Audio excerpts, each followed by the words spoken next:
Hi friends, आशा करी आपनारा भालो आछेन। आज के आरो एक रेसिपि निये चले एसेछि। आजकेर रेसिपि हच्छे कदम पिठे। तो चलुन शुरू करी आजकेर रेसिपि। प्रथमे एखाने नारकेल कुड़ो निये नियेछि, तार साथे खेजूर गुड़ेर पाटाली नियेछि। तो खेजूर गुड़ेर पाटालिटा किन्तु अवश्यई दिते होबे, नाले एई पिठेर स्वाद पाबेन ना। तो एटा देखुन गुड़ेर साथे नारकेल खूब भालोभाবে करे मिशिয়ে নিয়েছি। এবার এটা পুরটা রেডি হয়ে এসেছে, এটা আমি নামিয়ে নেব। তো এখানে নামিয়ে নিয়েছি একটা পাত্রে। এরপর আমি একটা পাত্রে বাসমতি রাইস নিয়েছি। এই রাইসটা একটু জলের মধ্যে ভিজিয়ে রাখতে হবে প্রায় 15 মিনিটের মতো। তো এখানে সামান্য জল দিয়ে দিলাম। তো এটা 15 মিনিট পর তো জল ঝরিয়ে নিতে হবে, পরে এটা কাজে লাগবে। তো যাই হোক, এবার আমি চালের গুঁড়ি নিয়ে নিয়েছি পরিমাণ মতো, আর সামান্য নুন দিয়েছি, নিয়ে বেশ ভালো করে এটা মিশিয়ে নিলাম। এখানে আপনারা কড়াতে জল গরম করে তার মধ্যে চালের গুঁড়ি দিয়ে ডোটা বানিয়ে নিতে পারেন, কিন্তু আমি এখানে কুসুম গরম জল করে নিয়ে ডোটা বানিয়ে নেব। তো একটু গরম আছে, তো এইভাবেই আমি ডোটা করে নেব। তো দেখুন ডোটা বানানো হয়ে গেছে। এবার আমি এ থেকে একটা লেচি কেটে নেব। তো দেখুন কত সুন্দর নরম একটা ডো বানিয়ে নিয়েছি।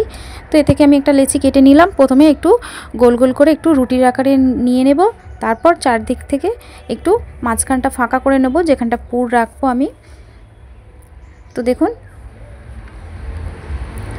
চারদিকটা বেশ ভালো করে আমি করে নিয়ে তো আমি এর মধ্যে নারকেলের পুর দিয়ে বেশ মুখটা বন্ধ করে দিলাম।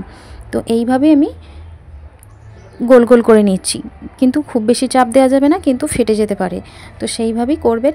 তো এইভাবেই আমি পুরগুলো ভরে নিয়েছি বলের আকারে। তো এখানে সবকটা বল আমি বানিয়ে নিয়েছি। এবার এর কাজ হচ্ছে যে ভিজিয়ে রেখেছিলাম আগে থাকতে রাইসটা, বাসমতি রাইসের মধ্যে আমি দিয়ে একটা কোট করে নেব। আর এই কোটটা কিন্তু খুবই ইম্পর্টেন্ট। এটা যত ভালো কোট করবেন তত ভালো কিন্তু কদম পিঠাটা দেখতে বেশ সুন্দর হবে। তো এইভাবেই আমি সবগুলো পিঠে বানিয়ে ফেলেছি। তো এবার আমি একটা পাত্রে জল দিয়ে রেখেছিলাম আগে থাকতে, জলটা গরম করে নিয়েছি, তার মধ্যে একটা ঝাঁঝরি দিয়ে সব পিঠেগুলো আমি দিয়ে দিলাম। এবার একটা ঢাকনা দিয়ে আমি ঢেকে দেবো। তো 5 মিনিট পর আমি আবার ঢাকনাটা খুলে একটু ফুড কালার দিয়ে দেবো। এখানে আমি ইয়েলো ফুড কালার দিয়েছি, আপনারা চাইলে দিতেও পারেন, নাও দিতে পারেন। ফুড কালারটা দিয়েছি এই জন্য একটু দেখতে সুন্দর লাগবে জাস্ট। তো তারপর আবারও ঢেকে দেবো। এটা প্রায় 20 মিনিটের মধ্যেই জাস্ট পিঠেটা বানানো হয়ে যাবে। তো দেখুন এখানে আমার তৈরি হয়ে এসেছে পিঠে। এবার আমি এটা নামিয়ে নেব। তো দেখতে কত সুন্দর হয়েছে দেখুন।